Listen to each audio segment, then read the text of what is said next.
That's my favorite. So Oh, we yeah. go back. Gain that hour of sleep. Like you get a redo almost. Really? I do like that. Interesting. Yes. We kind of like it a little lighter later. Do like Yeah, that, though. Once that's you the get best used to part it, about it's fine. this. Because like when summer comes around, you're hanging out like 9 p.m. It's fun. Yes, Yeah, it's not dark yet. I'm just saying you got kind of pluses and minuses to, Sure, to and each with one. our schedules, it's nice that we can go to dinner and come back and it's still bright but it's still outside, light and out. that's good stuff. In but, the winter when it's dark, you're like, what time is it? Is it midnight yet? it feels Yeah. very confusing, I know. and it makes you tired earlier. All the things. Well, I'll tell you one thing that may have you sleeping real good tonight is the rain. We have rain coming down outside our station. You can see that. It is a steady rain now, and this is on the east side of Greenville. It was just a few sprinkles earlier, and now has really picked up a good bit. Again, nothing that's causing any problems, but just enough to be an annoyance if you have to be out and about, or if you still have to take the dog on a walk, or just get him outside before you go to bed. It may be an issue for you. Let's take a look real quick before we get in the forecast. I did want to show you, like Justin was talking about, it's going to get it's going to be brighter later once we get daylight saving time going.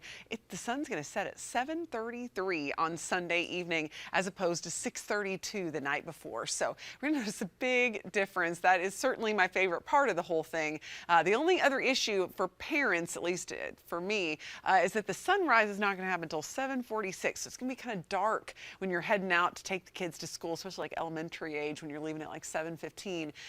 That part I'm not a big fan of, but won't last for too long.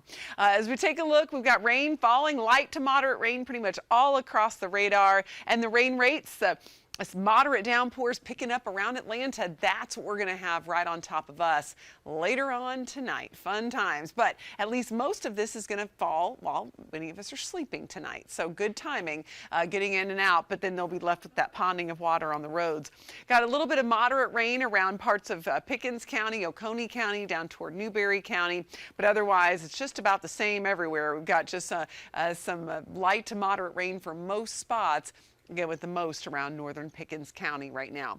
51 for your overnight low with mostly cloudy skies, and of course that rain persistent. Some thunder will be possible overnight too, so just be aware that if you hear that rumble, don't get too worried. This is not expected to be severe whatsoever. We've got a cold layer of air at the surface that's keeping us stable. So if we go through the overnight hours, rain picks up. There's 3 a.m. and then by the time we get towards 7 a.m., it's going to be transitioning out to our east. So we've got scattered light rain behind it. So it's not going to be completely clear and beautiful in the morning, but by around 10 a.m. shouldn't be raining a whole lot more.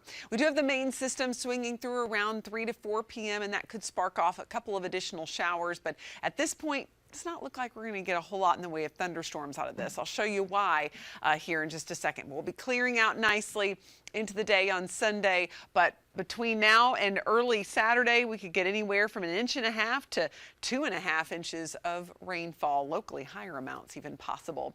So tomorrow, highs near 60, and there is a threat for severe weather tomorrow, especially if you're heading down toward the coastline, around the Midlands. That's where there's a level 2 risk, some scattered severe weather.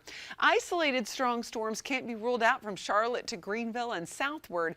The main reason that the greater focus for those stronger storms will be to our south is the fact that that storm energy is highest in those locations. You can see down south of Columbia, that's where there's going to be the juice for those storms to really get going. But we're looking here at the light blues. That's not very much. In fact, most of the storminess will have passed us, in fact, by around 4 to 5 o'clock. So that's going to keep the focus of it to our south. So good thing that we don't have much energy for those storms. It's going to make for a much nicer afternoon. And we'll let you know if anything changes about the forecast. But at this point, we've seen some pretty good consistency on that.